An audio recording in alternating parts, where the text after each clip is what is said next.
அதுக்கு நாம் செய்ய வேண்டிய காரியமும் உண்டு. ஆமே, நம்மளை நாமே விலக்கி ரட்சித்துக் கொள்ள வேண்டிய காரியங்களும் உண்டு. பாருங்கள், உதாரணங்கள் பார்க்கும் பொழுது பழைய ஏற்பாடு சவுலை குறித்து பார்க்கிறோம். அவன் கையில எப்போதும் ஈட்டியும் கைமாக தான் அலைஞ்சான். ஈட்டியும் கைமா தான் இருந்தான். தாவீது சுரமண்டலமும் கைமாக இருந்தான். சவுல் எந்த கைமாக தான்? ஈட்டி. எப்படியாவது நேரம் கிடைச்சா போதும் தாவீது என்ன செய்யறது?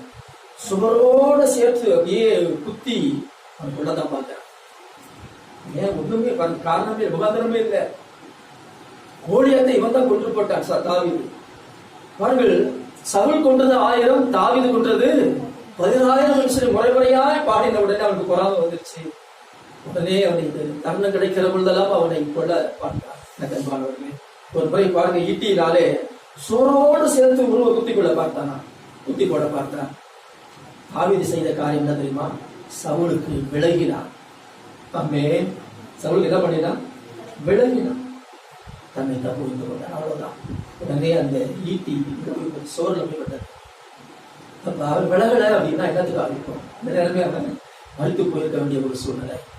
அப்ப விலக வேண்டியது தாவீது செய்தது காரியம். ஆமே, அப்ப அநேக நேரங்களிலே சோத்திரம் விலகி தன்னை காத்துக் கொள்ள வேண்டிய ஒரு காரியத்தை நாம் செய்ய வேண்டும். ஏன்னு சொன்னால், எதிராளிகள் பிசாசானவன் என்ன செய்கிறான்?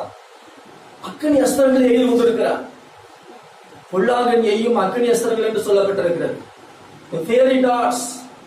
அக்கினி அஸ்திரங்கள் அவன் எய்து கொண்டிருக்கிறான்.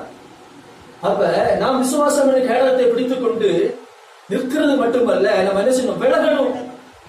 அமே சொல்றோம், அக்கினி அஸ்திரங்களை அப்படியே நம்ம விலகி தன்னை காத்துக்கொள்ள வேண்டும். ஏன்னா பிசாசான தனக்கு கொஞ்ச காலம் மாத்திரம் உண்டு என்று அறிந்து தீவிரமாக கிரியை செய்து கொண்டிருக்கிறார். இன்னைக்கு நாம சாதாரண ஒரு வேகத்துல போனா அவனை மேற்கொள்ள முடியாது. எனக்கு அன்பானவர்களே, சோதரம் கொஞ்சம் நம்ம என்ன செய்ய வேண்டும்? விலக வேண்டும். அவனுடைய தாக்குதலுக்கு நம்ம என்ன செய்ய? விலக்கி நாம் நம்மை ரட்சித்துக் கொள்ள வேண்டும். அல்லேலூயா, சோதரம். இந்த நாளிலே கூட எவைகளை விட்டு விலக வேண்டும், எவைகளை விட்டு விலகாது இருக்க வேண்டும் என்பதை குறித்து ஒரு சில காரியங்கள் தியானிக்க போகிறோம். எவைகளை விட்டு விலக வேண்டும்? முதலாவது நம்ம பார்க்கிறோம், அப்போஸ்தலர் நடவடிக்கை புத்தகம் 15வது அதிகாரம் 20வது வசனத்தை யாராவது வாசிக்கலாம். அப்போஸ்தலர் 15வது அதிகாரம்.